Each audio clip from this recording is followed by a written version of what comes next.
Hello मेरे प्यारे students, क्या हाल चाल। हमें उम्मीद है आप सब स्वस्थ होंगे, मस्त होंगे, एकदम शानदार ज़बरदस्त तरीके से अपने तैयारी में जुटे हुए होंगे। तो स्वागत है एक बार फिर से UP Bihar MP Rajasthan board के लिए मोस्ट इम्पॉर्टेंट सेशन भौतिक विज्ञान के बहुत ही शानदार से चैप्टर नंबर 2 के स्थिर वैद्युत विभव तथा धारिता के मोस्ट इम्पॉर्टेंट सेशन में। तो इसमें हम पढ़ने वाले हैं एकदम बेहतरीन तरीके से, एकदम शानदार सभी इंपॉर्टेंट प्रश्नों का हम एक तरीके से चैप्टर 1 से शुरू तक करके हम चौथे लेक्चर में पहुंच चुके हैं। चैप्टर 2 के कुछ क्वेश्चन पढ़ने वाले हैं, उसके बाद चैप्टर 3 शुरू करेंगे।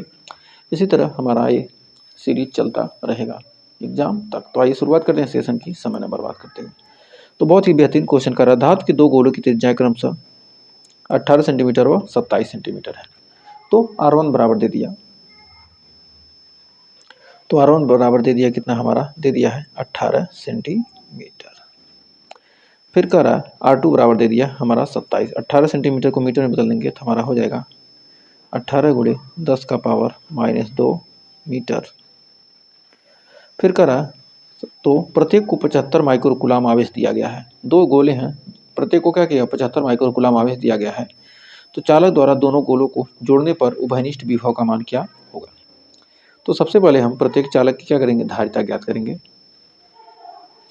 तो सबसे पहले हम क्या करेंगे, प्रत्येक चालक की धारिता ज्ञात करेंगे, उसके बाद हम विभव की गणना करेंगे। तो हमारा R1 का मान दे दिया 18 सेंटीमीटर और दूसरे गोले का R2 का मान हमारा कितना हो गया, दिया 27 सेंटीमीटर, यानी 27 गुणे 10 का पावर -2 मीटर। और आवेश Q1 बराबर Q2 और दोनों को क्या किया गया, 75 माइक्रो कूलाम का आवेश दिया गया है। एक सेकेंड, कितना दिया गया 75 माइक्रो कूलाम का आवेश, यानी 75 गुणे 10 का पावर -6 कूलाम। तो हमारा यहाँ तक हमें उम्मीद है आपको कोई डाउट नहीं होगा। तो जो दिया था हमने लिख लिया। अब प्रत्येक की गोले की धारिता, मतलब कोई गोले है उसकी धारिता होती है C।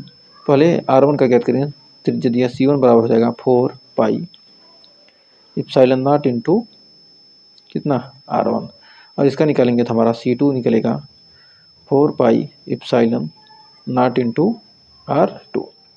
तो हमारा 4 पाई इप्सिलॉन नॉट का मान हो जाएगा कितना, 1 बटे होता है हमारा 9 गुणे 10 का पावर 9।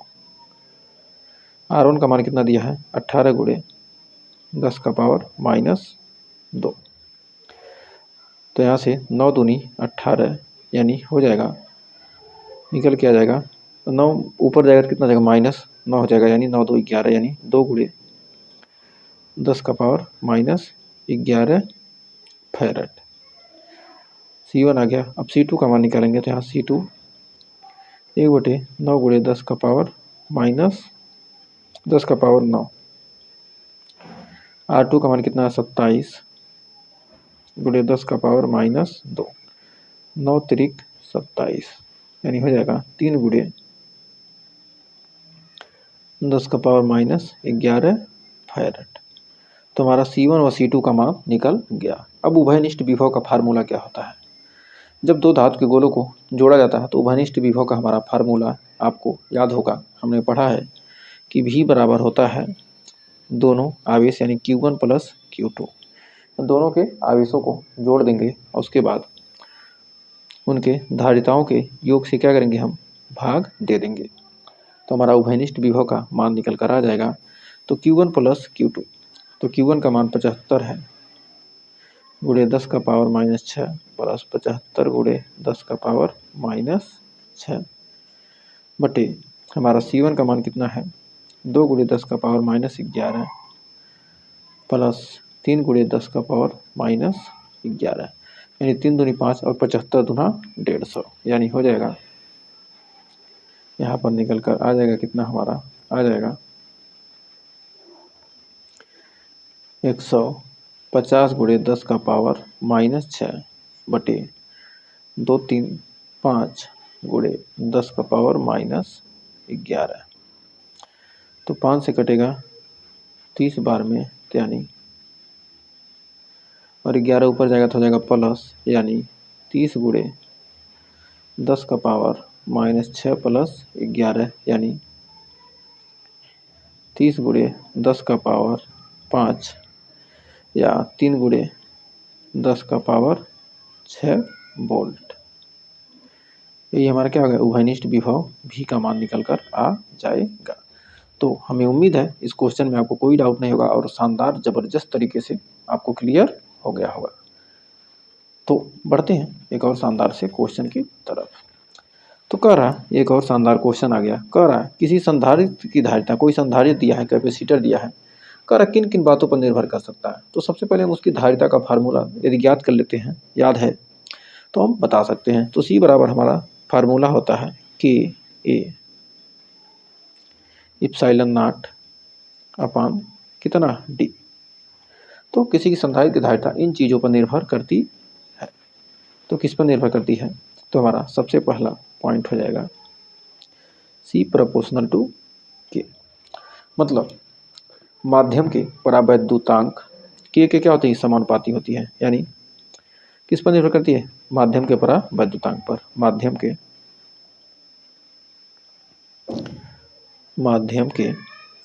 परावैद्युतांक के माध्यम के परावैद्युतांक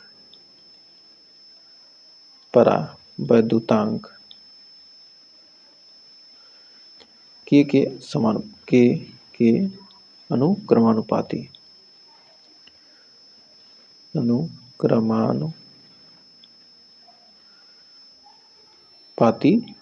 होती है।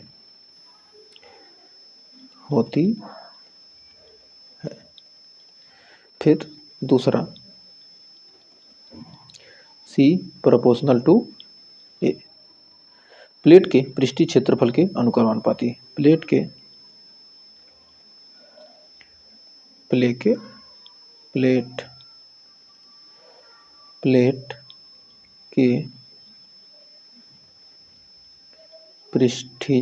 क्षेत्रफल के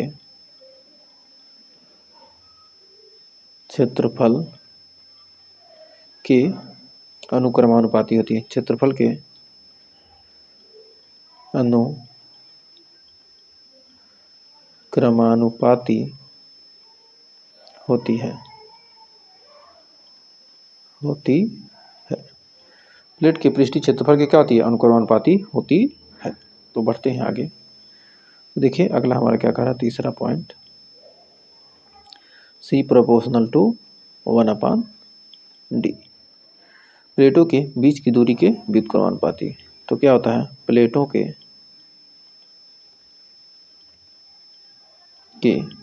बीच की दूरी के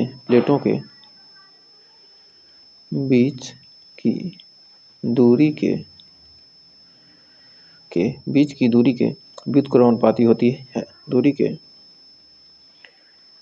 व्युत्क्रमानुपाती होती है। तो हमें उम्मीद है यहाँ तक आपको कोई डाउट नहीं होगा और अच्छे से क्लियर हो गया होगा। तो ये हमारा हो गया किन किन बातों पर निर्भर करता है, परावैद्युतांक, माध्यम के अनुपाती या प्लेट के क्षेत्रफल के अनुपाती या उनके बीच की दूरी के व्युत्क्रमानुपाती होती है। तो हमें उम्मीद है इस क्वेश्चन में आपको कोई डाउट नहीं होगा और अच्छे से क्लियर हो गया होगा। तो एकदम शानदार सा क्वेश्चन था और आपके एग्जाम के लिए बहुत ही शानदार। तो बढ़ते हैं इसी के साथ आगे। एक और शानदार सा क्वेश्चन आ चुका है। कह रहा है क्या, कितनी बार पूछा गया, 20, 16, 15, 13, 11। तो कह रहा संधारित्र की धारिता की परिभाषा लिखें। कोई संधारित्र दिया, उसकी धारिता की क्या करना है, परिभाषा लिखना है। कह रहा समांतर प्लेट संधारित्र की धारिता का व्यंजक उत्पादित कीजिए। तो संधारित्र की धारिता की परिभाषा और उसके लिए व्यंजक का क्या करना, हमें उत्पन्न करना है। तो एकदम शानदार सा जबरदस्त सा क्वेश्चन है। तो आइए देखते हैं इसका सॉल्यूशन। तो हम जानते हैं कि C बराबर होता है Q/V। C बराबर होता है Q/V। तो C बराबर होता है Q/V, तो हमें पता है। तो C बराबर होता है Q/V। तो C बराबर Q/V होता है। तो आइए हल करते हैं। संधारित्र की धारिता C संधारित्र की प्लेटों को दिए गए आवेश और प्लेटों के बीच की विभवांतर के अनुपात के बराबर होती है। तो हम जानते हैं संधारित्र की धारिता किसे कहते हैं, तो परिभाषा पूछा है तो C बराबर होता है Q/V। तो परिभाषा इसका लिख लेते हैं सबसे पहले, उसके बाद हम आगे बढ़ेंगे। तो लिख सकते हैं संधारित्र की धारिता, संधारित्र की धारिता, संधारित्र की धारिता C, संधारित्र की धारिता C संधारित्र की एक प्लेट को दिए गए, संधारित्र के एक प्लेट को, संधारित्र के एक प्लेट को एक प्लेट को दिए गए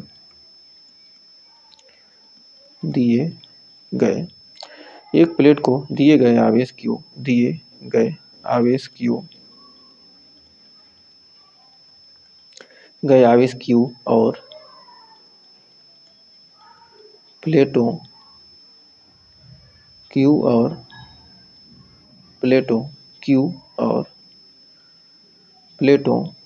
के बीच के विभवांतर, प्लेटों के बीच के विभवांतर, प्लेटों के बीच के, एक सेकंड इसको यहाँ लिखते हैं, प्लेटों के बीच के विभवांतर,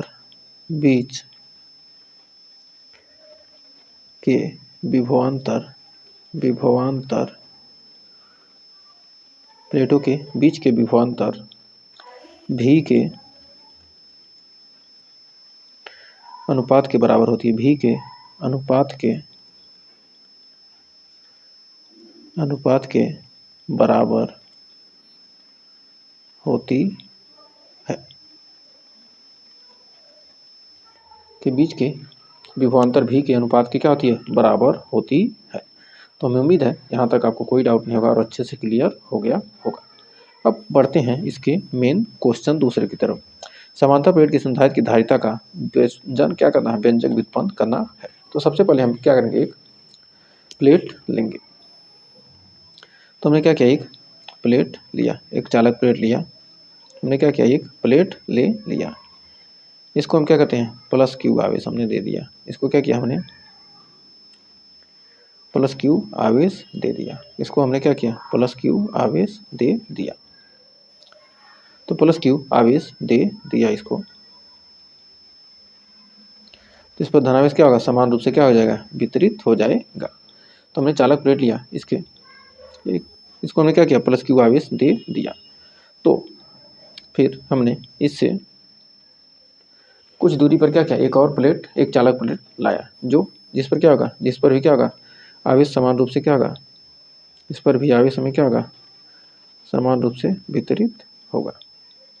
तो इस पर क्या होगा, इसके कारण क्या होगा, यह आवेशित हुआ, तो इस पर क्या होगा, माइनस चार्ज आ गया, इसके कारण यह क्या हो गया, आवेशित हो गया। और इधर क्या हो गया, हमारा धनावेश, तो ये धनावेशित उत्पन्न होगा। लेकिन क्या करेंगे, हम इसको क्या करते हैं, हमने इसको क्या कर दिया, भू संपर्कित कर दिया। इसे हमने क्या किया, भू संपर्कित कर दिया। तो हमने क्या किया, इसे भू संपर्कित कर दिया, हमने इसे क्या कर दिया, भू संपर्कित कर दिया।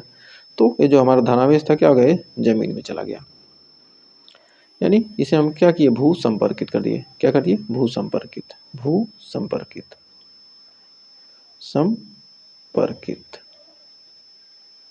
हमने इसे क्या किया, अर्थ में कर दिया। तो क्या होगा, इसका ऋणावेश क्या होगा, इधर का हमने क्या हो गया, जमीन में चला गया।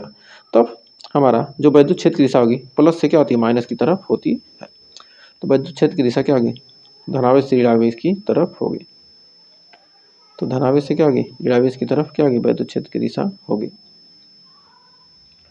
तो यहाँ पर धनावेश से क्या होगी, ऋणावेश की तरफ।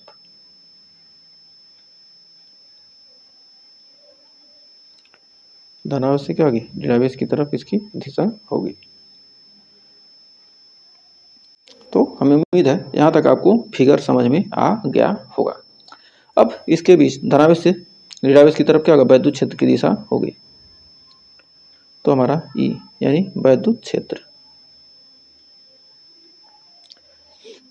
की दिशा क्या होगी, धनावेश से ऋणावेश की तरफ होगी। तो हमारी क्या होगी, वैद्युत क्षेत्र की दिशा हो गई। अब दोनों प्लेटों के बीच वैद्युत क्षेत्र निकालेंगे। दोनों प्लेटों के बीच वैद्युत क्षेत्र, दोनों प्लेटों के बीच, प्लेटों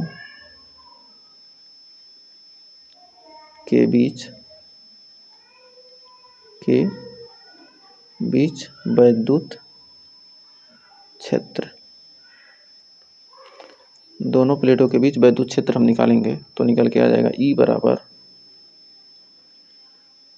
सिग्मा अपान के इप्सिलॉन नॉट, सिग्मा बराबर के इप्सिलॉन नॉट, चूँकि सिग्मा बराबर होता है क्या हमारा क्यू अपान ए, तो सिग्मा बराबर होता है हमारा क्यू अपान ए, सिग्मा बराबर होता है क्यू बटे ए, यानी क्षेत्रीय आवेश घनत्व सिग्मा होता है तो हमारा हो जाएगा ई बराबर Q upon K A epsilon not, sigma बराबर क्या होता है क्यू अपान के इप्सिलॉन नॉट। अब दोनों प्लेट के बीच विभवांतर, अब दोनों प्लेट हैं इनके बीच विभवांतर, दोनों प्लेट के बीच विभवांतर, दोनों प्लेटों के बीच विभवांतर, प्लेटों के बीच विभवांतर, विभवांतर, अब दोनों प्लेटों के बीच विभवांतर V बराबर होता है क्या E इंटू डी, V बराबर होता है E इंटू डी, तो V बराबर E इंटू डी, तो हमारा E का मान यहाँ से रखेंगे तो हमारा निकल के आ जाएगा यहाँ पर कितना, V बराबर हो जाएगा Q D upon K A epsilon not. अब चूंकि हम जानते हैं संधारित्र की धारिता कितनी होती है, चूंकि संधारित्र की धारिता, संधारित्र की धारिता, संधारित्र की धारिता होती है C बराबर क्यू बटे भी, तो क्यू बटे भी, तो भी का मान यहाँ रखेंगे तो हमारा निकल के आ जाएगा C बराबर Q upon Q D upon K A epsilon naught, K A epsilon naught, Q से क्यू हमारा कट जाएगा, निकल कर आ जाएगा हमारा K A epsilon naught upon D, C बराबर आ जाएगा K A epsilon naught upon D, K A epsilon naught upon D, हमारा सी का मान निकल कर यहाँ से आ जाएगा, तो निकल कर आ जाएगा, तो हम इसके आगे लिखेंगे ये दोनों प्लेटों के बीच वायु या निर्वात हो तब, यदि दोनों प्लेटों के बीच, यदि दोनों प्लेटों के बीच, दोनों प्लेटों के बीच वायु या, ये दोनों प्लेटों के बीच वायु या निर्वात हो तब, वायु या निर्वात हो तब, निर्वात हो तब सी नॉट बराबर हो जाएगा हमारा, सी नॉट बराबर हो जाएगा ए epsilon not upon D, A epsilon not upon D, A epsilon not upon D. तो धारिता कह किन किन बातों पर निर्भर करेगी, फिर पूछ रहा है इस क्वेश्चन में क्या पूछा है, कह रहा तब इसकी धारिता कैसे बढ़ाई जा सकती है, तो इसकी धारिता हम कैसे बढ़ा सकते हैं, के में वृद्धि के द्वारा, सी में क्या होगी वृद्धि हो जाएगी, यदि के में क्या करते हैं हम वृद्धि करते हैं तो हमारा ए में भी वृद्धि हो जाएगा, तो पहला पॉइंट हमारा क्या होगा, यहाँ पर हमारा पहला पॉइंट हो जाएगा के में वृद्धि के द्वारा, के में वृद्धि के द्वारा, के में वृद्धि के द्वारा, वृद्धि के द्वारा सी में वृद्धि होगी, सी में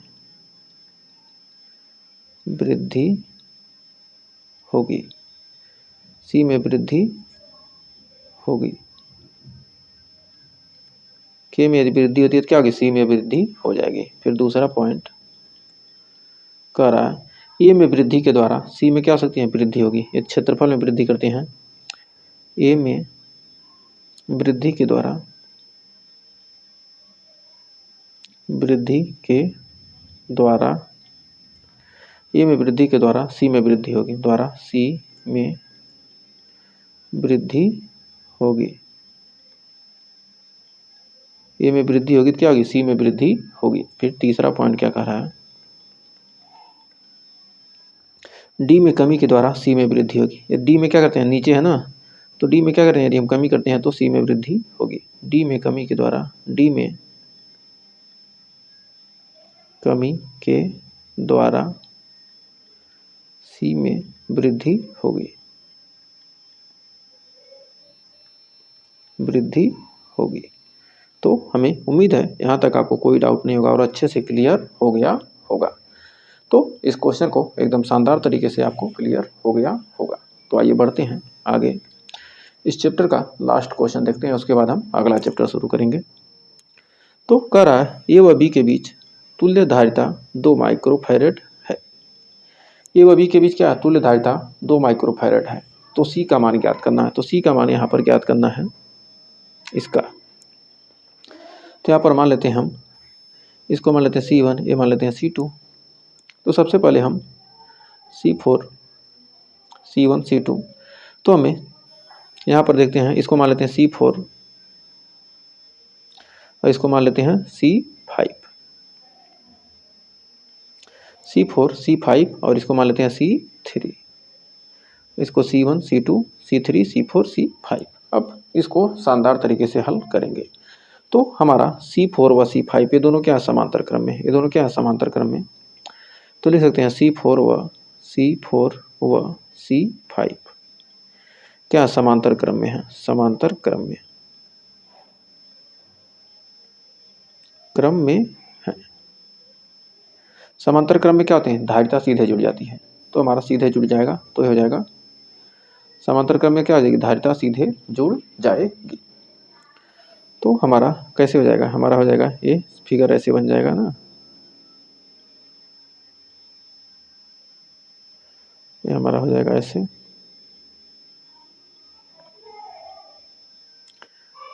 फिगर तो ऐसे ही हो जाएगा ना, ये यहाँ पर ऐसे जुड़ा है ना, ऐसे हो जाएगा।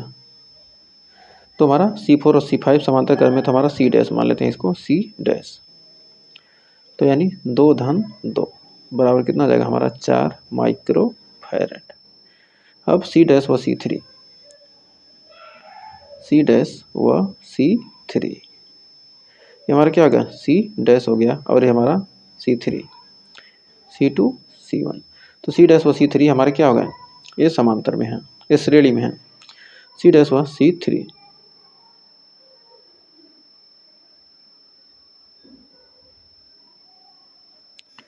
थ्री क्या है, श्रेणी में है, श्रेणी क्रम में है, क्रम में है। ये दोनों क्या है, श्रेणी क्रम में है। C डैश व C3 श्रेणी क्रम में है, तो हमारा C डबल डैश बराबर निकल कर आ जाएगा, ये दोनों हमें क्या होंगे, श्रेणी क्रम में हो जाएंगे। तो हमारे इसको मान लेते हैं C डबल डैश। तो C डबल डैश हमारा हो जाएगा कितना, C बाई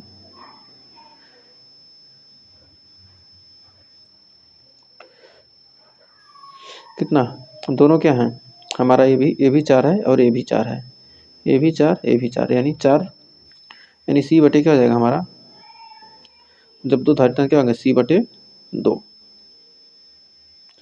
इन दोनों का जब दो धारिता क्या होती है, श्रेणी क्रम में होती है, तो C/2 होता है, यानी 4/2, यानी कितना आ जाएगा, 2 माइक्रोफैरेड। अब ये हो गया 2 माइक्रोफैरेड। अब यहाँ से हमारा निकल कर आ जाएगा, कितना हो जाएगा, ये हमारा हो जाएगा ये 2 माइक्रोफैरेड, यहाँ पर आ गया। अब ये दोनों क्या हो गए समांतर, ये आ गया 2, यानी C डबल डैश, ये हमारा क्या है, C डबल डैश है। तो अब आ गया 2 माइक्रोफैरेड और ये हमारा C2 कितना है, ये भी 2, ये दोनों क्या है समांतर में, क्या हो जाएंगे, दोनों जुड़ जाएंगे। तो लिख सकते हैं C2 व C डबल डैश, C2 व C डबल डैश, C2 व C डबल डैश समांतर क्रम में है, समांतर क्रम में है। तो हमारा C ट्रिपल डैश बराबर निकल कर आ जाएगा 2-2 बराबर 4 माइक्रोफैरेड। अब हमारा बचा कितना, अब ये हट गया, सारा हट गया और बच गया कितना, ये हमारा यहाँ पर ये दोनों क्या हो गए, सी डैश व C1 व C2 क्या हो गए समांतर क्रम में, C1 और C2 क्या हो गए हमारे श्रेणी क्रम में निकल कर आ गए। तो हमारा यहाँ पर लिख सकते हैं C ट्रिपल डैश व C श्रेणी क्रम में है, श्रेणी क्रम में है।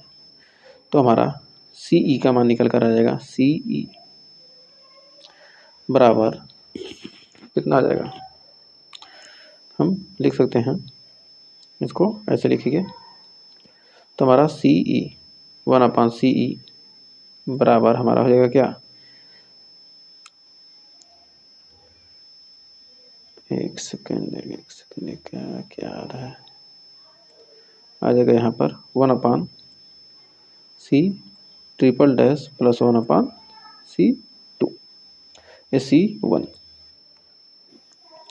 आ जाएगा। तो यहाँ से लिखेंगे तो कितना हमारा 1/C ट्रिपल डैश का मान कितना आया है 4, प्लस C का मान कितना आया है, ये C ट्रिपल डैश का मान, हाँ हमारा C1 का मान कितना है C, और हमारा इक्विवेलेंट मतलब जो हमारा तुल्य धारिता कितना दिया है, तुल्य धारिता दिया है कितना 2, तो हमारा हो जाएगा 1/2। अब यहाँ से गुणा करेंगे तो हमारा निकल कर आ जाएगा कितना है, अब इसको हल करेंगे तो हमारा आ जाएगा C, ये हो जाएगा 4C नीचे हो जाएगा हमारा 1/2 बराबर हो जाएगा C प्लस 4 बटे हो जाएगा नीचे 4 × C, अब 4C ऊपर आ जाएगा तो हमारा हो जाएगा 4C बराबर 2C प्लस 8, तो 2C इधर आ जाएगा तो 4C माइनस 2C बराबर 8, 4 में 2 गया, 2C बराबर 8, तो C बराबर कितना आ जाएगा 8/2, यानी C बराबर हमारा निकल के आ जाएगा 4। तो हमारा C का मान कितना आ जाएगा 4 माइक्रो फैरेड, तो हमारा C का मान कितना है 4 माइक्रो फैरेड, हमारा आंसर निकल कर आ चुका है। तो हमें उम्मीद है C बराबर 4 माइक्रो फैरेड आपको क्लियर हो गया होगा। तो कैसे आया है, तो श्रेणी क्रम में क्या होता है इसी तरह तो जोड़ते हैं ना, यदि क्या है तुल्य धारिता, यदि हमें क्या C इक्विवेलेंट निकालना है तो कितना 1/C1 plus 1/C2 plus 1/C3, इसी फार्मूले का यूज किया जाता है। तो हमने क्या किया, इसी फार्मूले का यूज किया है। तो हमें उम्मीद है यहाँ तक आपको कोई डाउट नहीं होगा और अच्छे से क्लियर हो गया होगा। तो अब आ चुका है अगला चैप्टर, तो आज के लिए हम बस यहीं तक रहने देते हैं। इसका अगला चैप्टर हम नेक्स्ट वीडियो से शुरू करेंगे। यदि आपको सेशन पसंद आया तो सेशन को लाइक कर दीजिए, शेयर कर दीजिए और चैनल पर पहली विजिट किए हैं चैनल को सब्सक्राइब भी कर लीजिएगा। तो ऐसे ही शानदार चैप्टर 2 हमने कंप्लीट कर लिया, तीसरा भी इंपॉर्टेंट क्वेश्चन लेकर हाजिर होंगे नेक्स्ट वीडियो में। तो देखिए बहुत ही शानदार क्वेश्चन, सारे क्वेश्चन MCQ से लेकर लॉन्ग आंसर तक के सारे क्वेश्चन कराए जा रहे हैं। तब तक के लिए टेक केयर, बाय बाय।